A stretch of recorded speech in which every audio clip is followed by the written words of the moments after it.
चलो अब विवाह शुरू करें।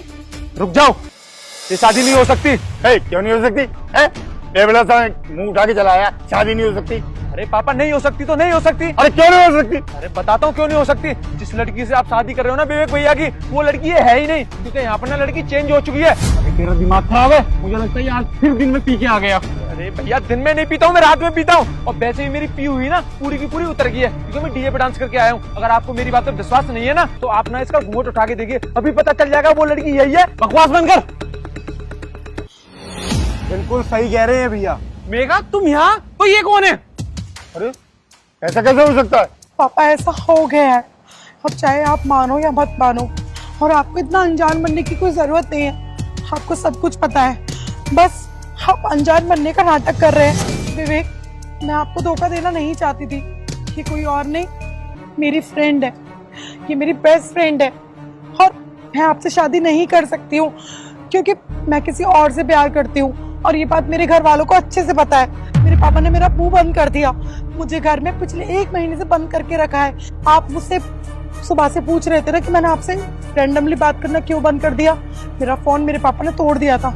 उस रात जब मैं आपको सब कुछ सच बताने वाली थी ना, उसी दौरान पापा ने सब कुछ सुन लिया कि मैं दिव्या से बात कर रही हूँ, और दिव्या ने मुझे बोला है कि मैं आपको आके सब कुछ सच बता दूं। क्या फालतू बकवास कर रही है? बताओ ना इनको, आप चाहते हैं कि मैं अपने बॉयफ्रेंड को छोड़ दूं क्योंकि वो हमारी कास्ट का नहीं है? क्या बोल रही है आपकी बेटी?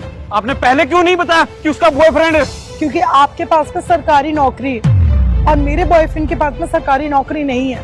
तो आप जैसा मुर्गा इनको कहीं और नहीं मिलता ना।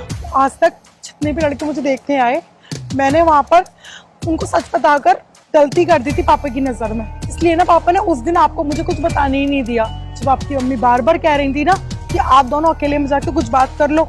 इसीलिए ही मेरे पापा आपके पास मुझे जाने नहीं दे रहे थे, और यहाँ चाहते हुए मुझे दिव्या की यहाँ पर बलि चढ़ानी पड़ रही थी। अरे ऐसा कुछ नहीं है, हम तुम दोनों का भला चाहते हैं, इसलिए ऐसा कर रहे थे, और इसकी बातों पर भरोसा मत करो। अरे बस बस अंकल जी, मुझे नहीं करनी तुम्हारी बेटी से शादी। ये सब कुछ आप मुझे शादी से पहले भी बता सकते थे। अब मेरी भी बेइज्जती करवा दी मेरे रिश्तेदारों के सामने। क्या मुंह दिखाऊंगा मैं इन सबको? माफ कीजिएगा, लेकिन मैं ऐसी शादी नहीं कर सकती हूँ जिसमें मैं सिर्फ कॉम्प्रोमाइजेस करूँ। मुझे नहीं पता था कि मेरी बेटी ऐसी धोखाधड़ी करेगी। मैं बताऊंगा कि क्या क्या हो सकता है। आपको शायद मालूम नहीं है, हमारे कॉन्स्टिट्यूशन में कितनी सारी धाराएं हैं। आप जबरदस्ती अपनी बेटी की शादी करवा रहे हो ना, अब जब आप पे धाराएं ठुकेंगी ना, जब आपकी अकल में आएगा आप कितना बड़ा अपराध कर रहे थे। आप मेरी बात का विश्वास करो।